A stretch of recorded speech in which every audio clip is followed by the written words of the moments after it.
Manchester City berpeluang menyalip Liverpool di puncak klasemen Liga Inggris pada pekan ke-9, Sabtu dan Minggu ini. Dan itu sangat besar peluang Manchester City kalau melihat calon lawan yang akan dihadapi yaitu Southampton. Karena pada hari Minggu, Liverpool akan bertandang ke kandang Arsenal, salah satu kandidat juara yang akan memberikan kesulitan dan perlawanan bagi Liverpool.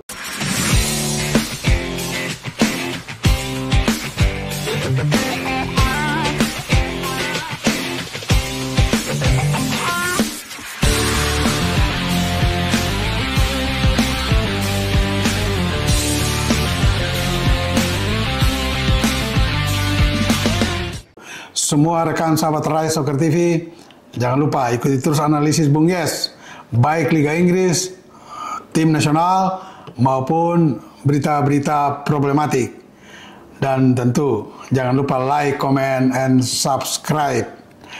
Saya mengajak semua rekan sahabat Rai Soccer TV untuk kita coba melihat secara nyata bahwa pekan ini dan khusus hari Sabtu ini, peluang Manchester City, sang juara bertahan, untuk mengambil posisi teratas klasemen sementara di pekan ke-9 sangat besar.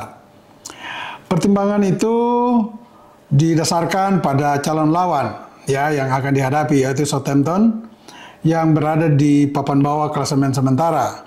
Dan juga khusus untuk Manchester City, mereka sekarang lagi on fire Mereka menjadi satu-satunya tim yang belum terkalahkan dari 8 pertandingan. Semua tim lainnya sudah pernah mengalami kekalahan, termasuk Liverpool, Arsenal, dan juga Manchester United. Dan kalau melihat perjalanan Manchester City dengan mesin golnya Erling Haaland, maka sangat sulit tentu pada Sabtu ini pukul 21.00 waktu Indonesia Barat di Stadion Etihad, Manchester City sangat berpeluang untuk merebut 3 poin. Dan kalau itu terjadi, maka Manchester City paling tidak dalam 24 jam akan menduduki klasemen sementara dengan 23 poin. Sementara ini Manchester City ada di peringkat kedua dengan 20 poin, selisih 1 poin dari sang pemimpin klasemen Liverpool. Nah, Liverpool baru akan bermain pada hari Minggu esok, menantang tuan rumah Arsenal. Partai ini juga tentu sangat menentukan perjalanan selanjutnya Liverpool dan Arsenal. Paling tidak ada di kelompok 3 besar sampai dengan akhir kompetisi nanti. Nah, kembali pada Manchester City. Kita lihat bahwa Haaland sekarang sedang on fire, baik dengan atau tanpa feedernya, yaitu Kevin De Bruyne. Haaland sudah makin matang ada di lini depan Manchester City.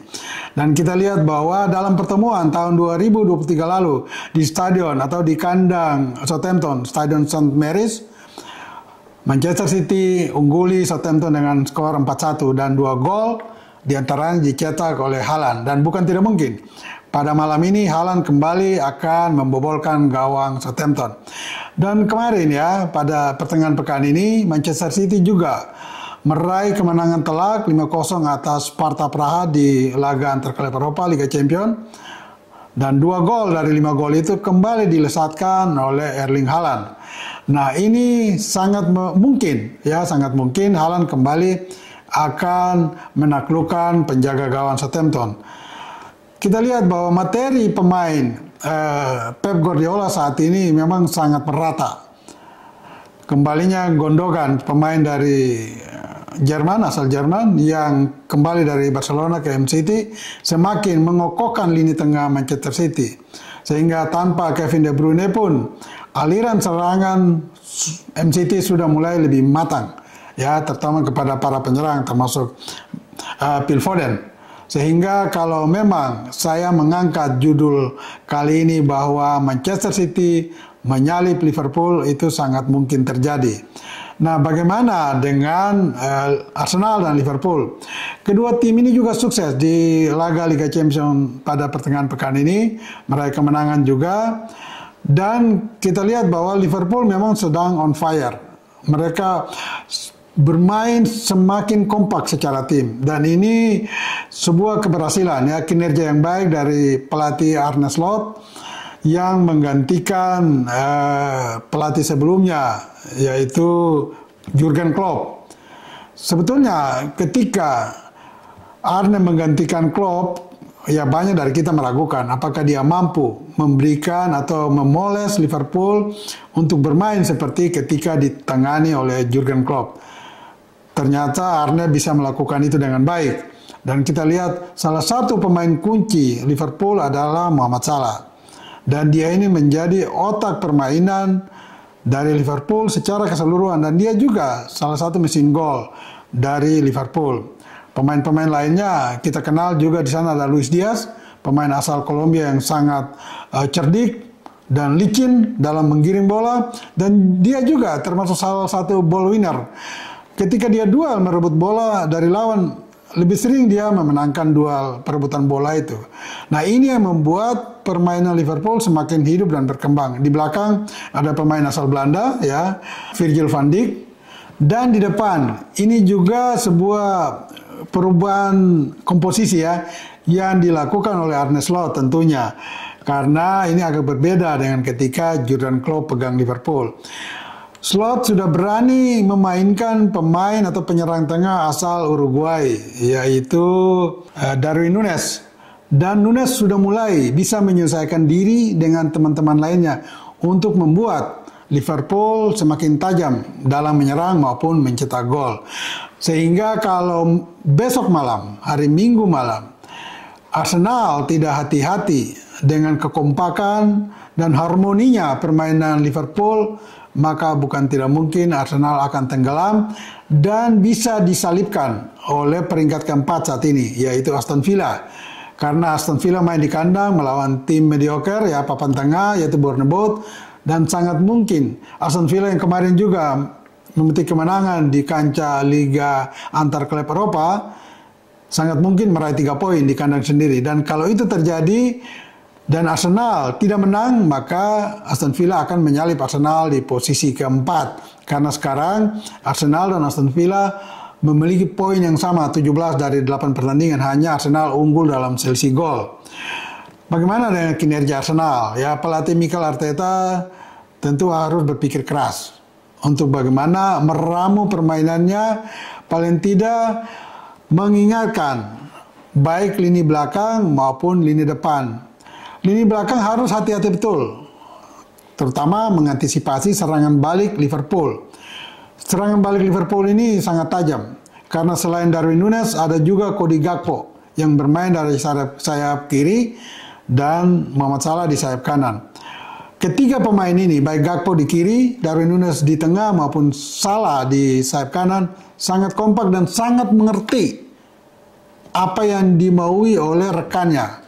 Ya, dan dalam momentum-momentum yang penting, mereka bisa mengoptimalkan peluang untuk bisa mencetak gol. Nah, ini harus pertahanan Arsenal hati-hati betul dalam mengantisipasi pergerakan ketiga penyerang Liverpool ini. Darwin Núñez, kemudian juga Cody Gakpo dan Mohamed Salah.